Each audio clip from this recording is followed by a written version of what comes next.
یار چې شونډې ښکلوي لکه د یار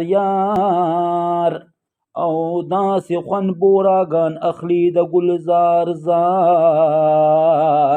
او که مثال د وفا غواړې پتنګان دي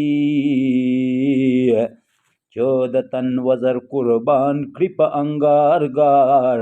او د دنیا طبیبان هیڅ پې نه پوهیږي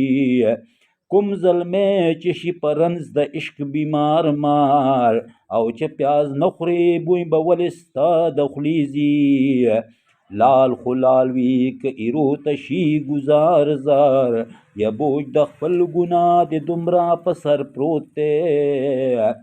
ځان د بل په ګناه نه کړې ګناهګار او زه حسین د بېغمۍ په خوبو د او د بنګړو په شړنګ راویښ شوم د نګارګار